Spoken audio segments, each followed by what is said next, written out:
Hey, what's up? This is Mitch from Varials, and you're listening to the Metal Teddy Bear Experience.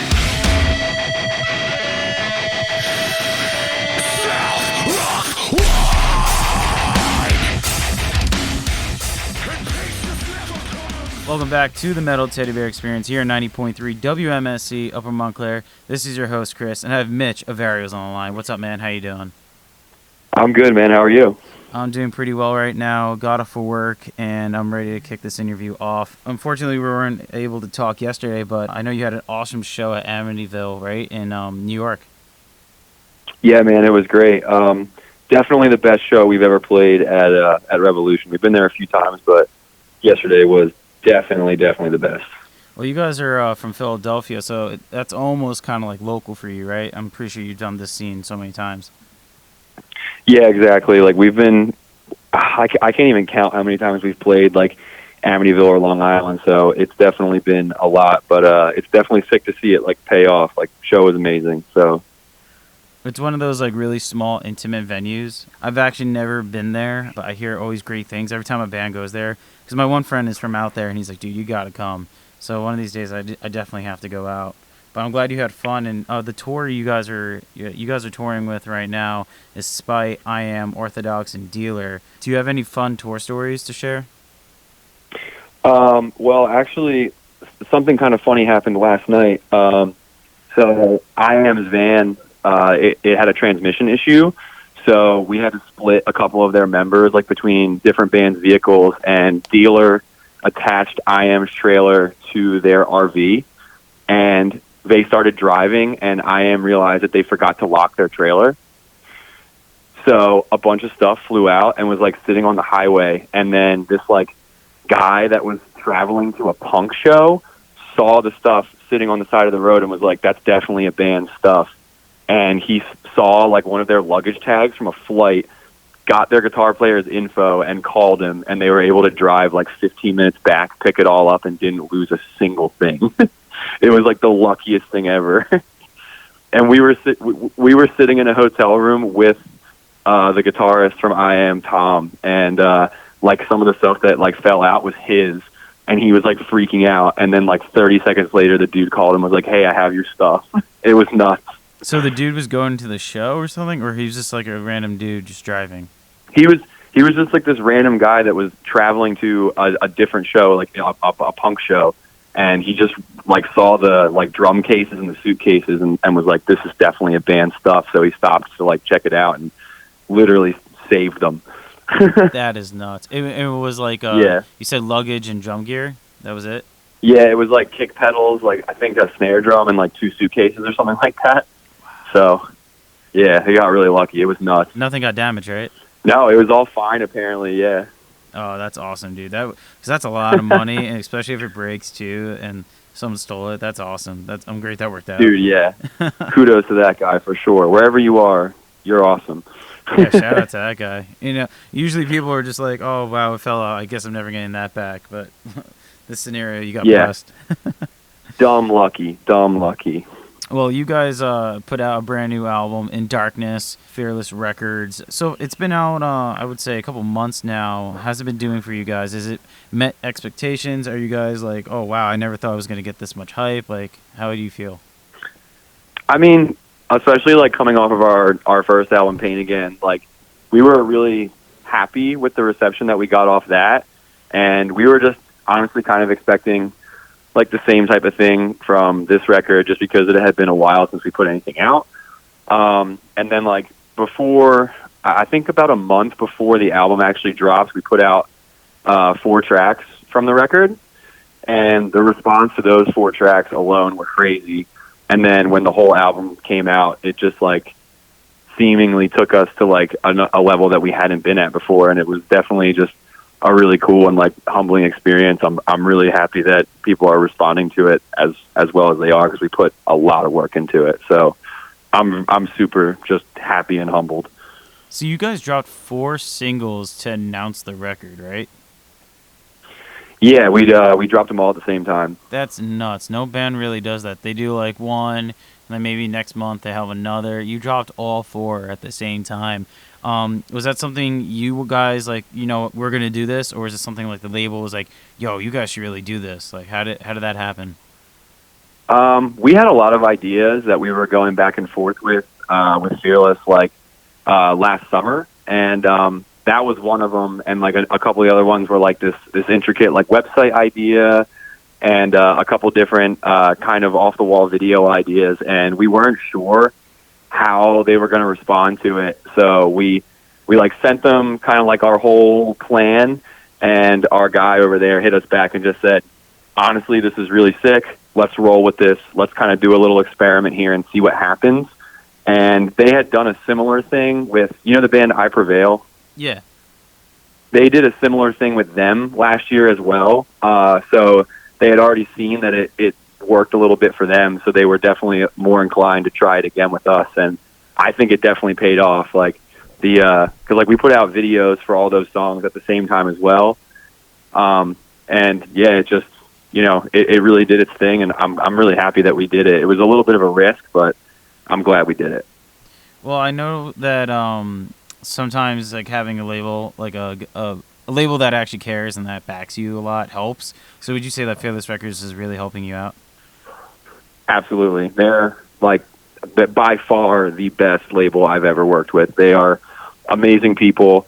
They stay in constant contact with us all the time, and basically whatever we need, they're just like, all right, we'll make it happen. It's amazing. How long have you been with them now? I want to say that we got the offer to sign to them back in like 2016, and we've been working with them basically like a couple months before we put out Pain Again, or sorry, a couple months before we went to record Pain Again was when we were officially with them. So it's been about 3 years now, almost. Okay. So would you guys say that you come more from like the metal scene or like the hardcore scene? Honestly, we're kind of a mix. Like I myself, like I come from more of like the metalcore and like alternative scene. And then like a couple other guys in my band, they definitely come from more of a hardcore background. Our bass player is kind of similar to me, like metalcore, like alt rock stuff. So we all have our different stuff that we like and we come from. So I think it creates a nice dichotomy between us. Yeah, definitely. Because I mean, I feel like that's what you need in band, and like in a band, you need different genres, you need different tastes. I feel like that always like generates a good song. And the reason I asked where you guys like lean on is because feel like some hardcore bands don't like having label. They're all about like DIY kind of stuff like that. And then some, more metal bands are kind of like, yo, let's go get a label, let's do this, let's do it like the more professional route. Absolutely. And like in the beginning of Varials, like I've only been in the band since like officially the beginning of 2017. I toured with them a few times in 2016, but when I was first doing stuff with them in 2016, they were a very DIY band. Like everything was just being released and put out themselves. They had a manager and an agent, but no label. And I think it was a thing of like we definitely enjoyed like doing stuff ourselves, the DIY route. But as the band started growing and we just like needed more to do more, like the label was pretty essential for us. Yeah, exactly. That's what I always thought. Like sometimes when you get too big or too popular and stuff like that, you just kind of need someone to step in and help you manage that. Exactly. I'm glad Fearless Records is working out for you guys. That's a huge plus. They're amazing. So one of my questions is for the video Bleeding, you guys had a really cool...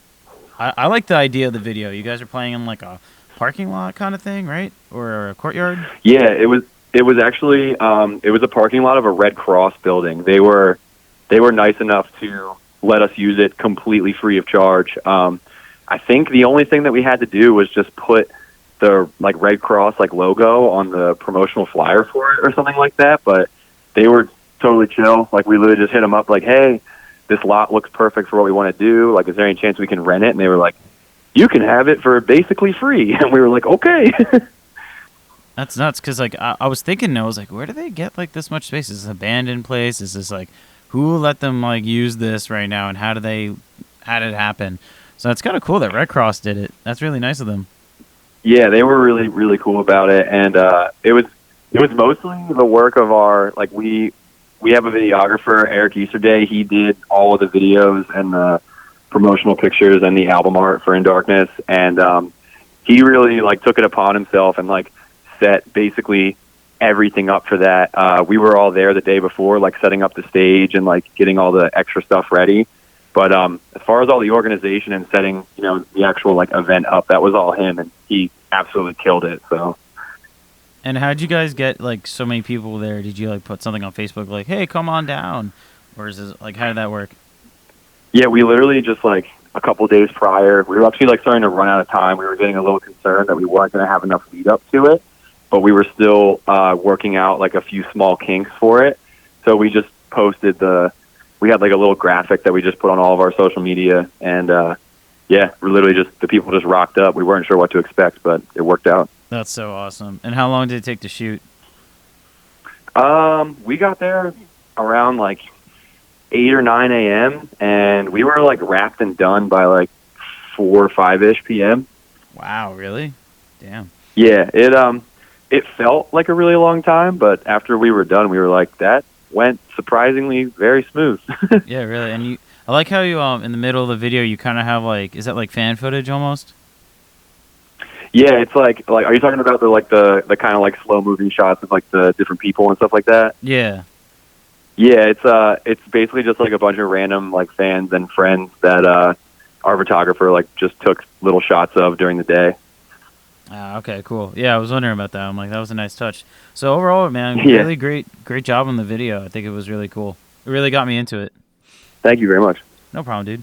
In the album In Darkness, what would you say is like the track that like you connect with the most, and why? It might sound a little strange because it's like it's the instrumental track on the album called Save Room. That was definitely like, I don't want to use the word polarizing, but it was definitely like the weirdest song I think that we did for the album. Like, we kind of had this idea going into it that we wanted to like try and consistently build more and more tension as the album went on, and we wanted to have a song that just kind of like leveled everything out for a second and like gave you a little bit of chill, but still kept that tension rising. And that song just like came out way cooler than I thought it was going to, and it's one of the things that I put the most time into on the album. Me and our producer, Josh Schroeder, we worked for like almost an entire day just on that like short instrumental song. And whenever I listen to the album and I get to that track, it's just like, I don't know, it just hits me like in a different way than the rest of the songs do, and I think it's a really cool, just really cool part of the album. Is that something you're gonna like keep playing live, put it into your sets?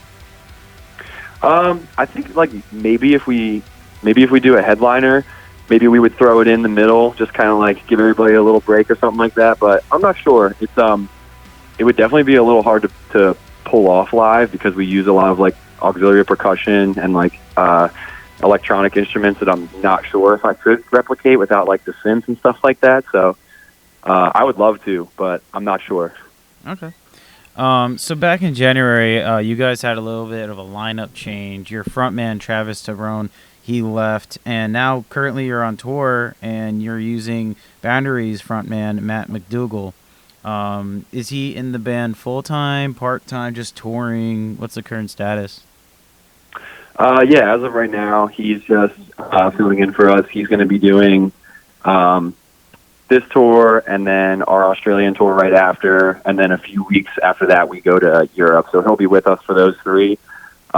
What the future holds after that, I'm not 100% sure right now, but we're pretty like focused on figuring it out as fast as we can. So I'm sure we'll have an answer for everybody soon. Are you guys like gonna hold like auditions or something like that, or are you guys are still not sure? I don't think we would do like an open audition or anything like that. If it was going to be somebody else, I feel like it would have to be somebody that we're already pretty close with, because we're a pretty tight knit group, and I don't think throwing somebody that we don't know very well into it would work very well, honestly. So I think it would have to be somebody we already know. And how did you get like in contact with Matt from Boundaries? Are you already friends with them, kind of thing? Yeah, I mean, like, we were honestly just like fans of that band, like for a while, and then we played a couple shows with them last year.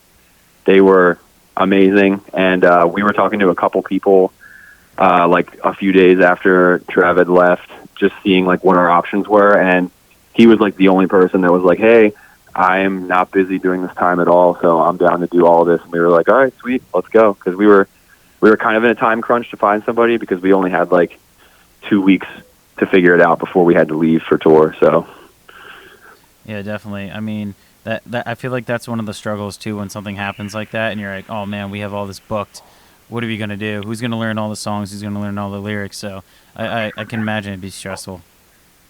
no, yeah, it was definitely a little bit of a punish, but I'm really happy that this is how it worked out. Matt's been doing amazing. I'm super happy with how everything on the tour has been going, so it's been great. Maybe you guys will have like a Silosis kind of thing where their vocalist dropped out and Josh, the guitarist, he just took up and was like, hey, I'll be the vocalist now. Kind of like Trivium did that too with Matt Heafy. Yeah. I mean, it's definitely been talked about, but I'm not sure. It's everything's so up in the air right now. We just really have to buckle down and figure it out. Hopefully before the end of the European tour, because we are trying to do some new music by the end of the year. So we're going to have somebody locked in to record that. New music already? Wow. You guys just put out In Darkness like a couple months ago. You guys already expecting to go in the studio? Yeah, we like with the whole thing of Trav quitting and just having to get somebody new, we thought that like the best course of action we could take was just trying to write something and put something out quickly with the new person, just because we want people to be able to see and hear like what the new side of the band is going to be with whoever eventually steps up. So have these songs like you're writing them right now, or is it kind of like stuff that you had in the vault that you're bringing out? I think we're honestly probably going to start fresh. We've been going back and forth with some ideas of some stuff that was left over from In Darkness. But in my opinion, the stuff that was left over from In Darkness was left over for a reason. So I would definitely prefer to start fresh. I think we're trying to set aside some time, like early midsummer, to just buckle down and write and make it happen. So yeah, I think we're probably just going to crank out all new stuff. Oh, that's awesome, dude. Definitely prolific. Yeah. For anyone listening right now, you're listening to 90.3 WMSC Upper Montclair. This is your host, Chris, the Metal Teddy Bear Experience. I'm here with Mitch of Varials. Okay, so on my show, I asked 3 random silly questions. Are you ready to take part in this? Yeah, let's do it. All right. Number 1, what was the worst show experience you've encountered? Oh, that's a tough one. Is it because it never happens, or you have too many? Honestly, it is kind of hard to think of one. I'm trying to think of one where like something massively bad happened, like with our gear, because that has happened a few times.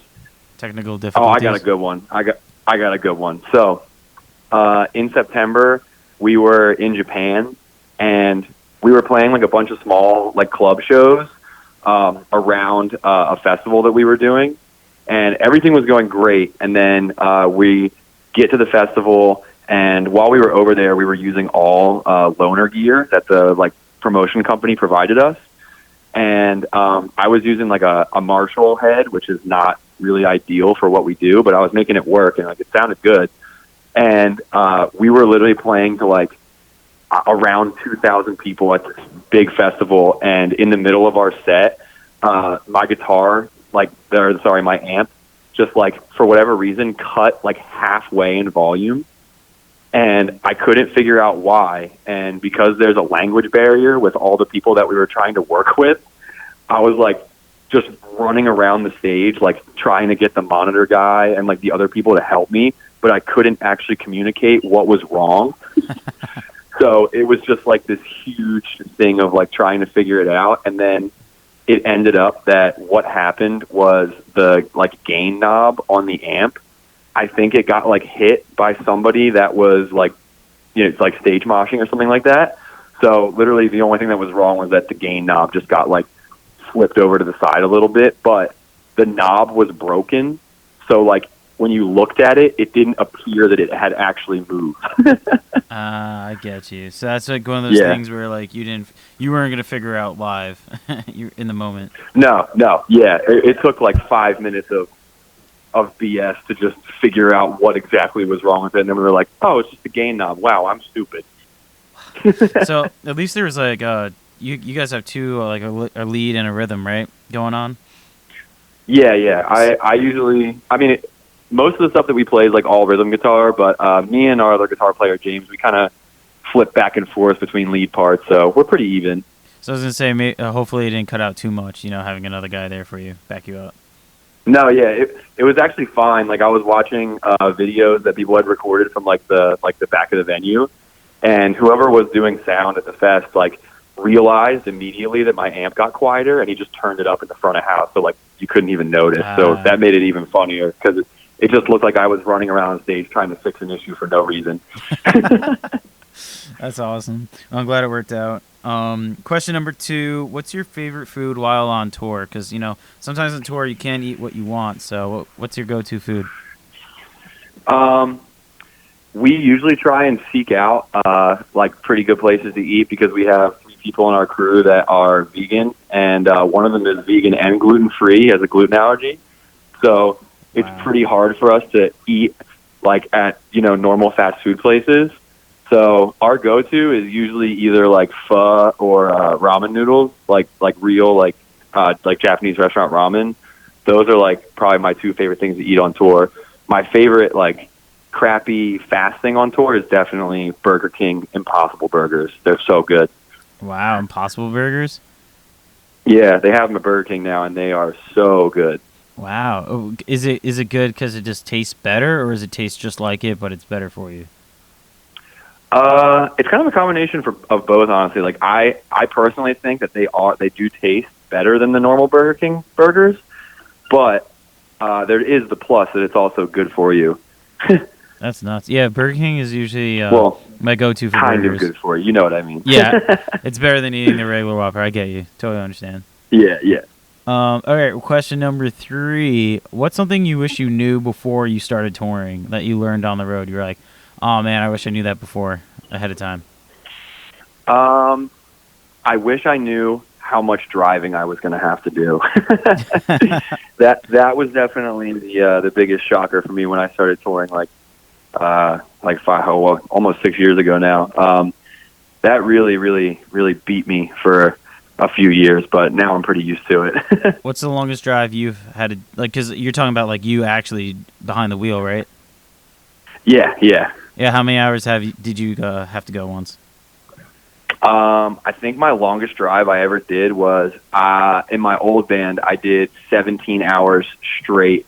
Me and my drummer were just sitting up the front the whole time, and I drove straight from like the edge of Texas back to Philly. Dude, that is nuts. Why'd you do 17 hours straight?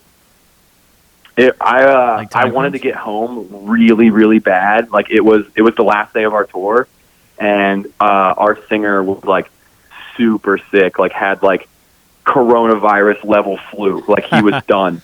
And it was only me, him, and one other guy that were driving at the time, and the other dude had to fly home. So it was basically all up to me, and I just wanted to get home so bad because we had been gone for like a month and a half that I just drank like 20,000 energy drinks, and our drummer helped keep me awake, and we just banged the whole thing out straight. Wow. How long did he have to drive, your drummer? Oh, he couldn't drive. He was foreign, so he wasn't actually allowed to drive in the States. So our singer got us like a little bit past the edge of Texas before he just like totally succumbed to the flu and was like, I can't drive. I'm vomiting everywhere. And yeah, so I just took over and we just went for it. Dude, that's gnarly. That's crazy. I'm glad you got through it though. That's awesome. Oh yeah, it was honestly it was an experience. It was pretty fun. Yeah, I was gonna say that's definitely something still crazy to talk about. All right, so that was the random silly question segment. Thank you for participating in that. Absolutely. All right, so what do you guys have upcoming? Because right now you're finishing your tour with Spite, I Am, Orthodox, and Dealers. What do you guys have next up? There's about 2 weeks left of this tour, and then we drive. The last day of this tour, I believe, is in Portland, and we're driving straight from there to LA. We're going to be chilling there for a few days. Then we go over to Australia. We're direct support to Dealer for their Australian headline tour. And then we come home from that, and about 2 weeks later, we're heading over to Europe with Alpha Wolf, Currents, and Polaris for Polaris's record release tour in Europe. Damn, so you guys are all booked up. Yeah, it's going to be pretty crazy, but we're all really, really excited for it. We haven't done Australia or Europe yet, so we're really stoked to get over there. So with all this traveling, have you guys gotten a little worried with like coronavirus? Because that's the media is really blowing it up. People are getting sick all over the place. As a band touring all the time, are you guys worried at all? Or you're just like, yeah, whatever. Honestly, I'm not like super worried about it. I've been keeping like pretty good track of it, just because of all the traveling we're doing, and it doesn't really seem to be killing much of anybody in our age range. So I'm kind of just on the wavelength of like, well, if I get it, I get it. I'll probably survive if I get it. And, yeah, whatever. We got to go to Europe and Australia, and I want to do that more than I, don't want to get coronavirus. So who cares? We'll figure it out. Exactly, yeah. Just get some Purell in your set, right? Oh, yeah. We've been keeping extra clean, so. That's the way to do it. So have you guys noticed anything at shows by any chance? Dip in audience or anything like that? Or have people still coming out? Honestly, like we were pretty nervous going into this tour because this is the first time we've ever done like direct support playing right before the headliner. And, losing our vocalist like right before that was definitely worrying because, we didn't only care about our sets, but just like for the whole tour, we're definitely expected to pull a little more weight on this one than we are like an opening slot. So we were a little nervous going in, but we haven't really seen much of a change. I feel like a lot of the audiences that have been coming out have been kind of judging us a little bit, like with the new singer. Like I definitely have been catching a vibe off the crowd for like the first like song or two of they're like, all right, let's see what this fill-in guy's all about. But then Matt's been doing such a fantastic job that like usually after the first song or two, it's like totally back to normal. Everything's been fine. Like the crowds have been going off. We haven't seen a real dip in like merch sales or anything like that. So it seems like the reception to it has been really almost nothing. You know what I mean? That's awesome. That's something you always worry about, but I'm glad it's like not affecting merch sales or anything like that.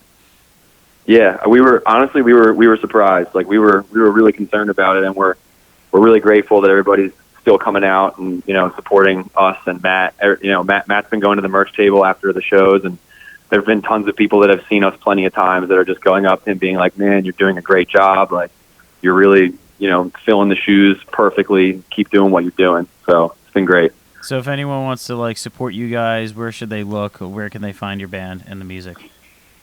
You can find us on Facebook, Twitter, Instagram. I believe that our links for all those are the website and then /Varials PA. You can also just go on the search on Instagram or Twitter and just look up Varials or Varials PA, and we usually come up right at the top.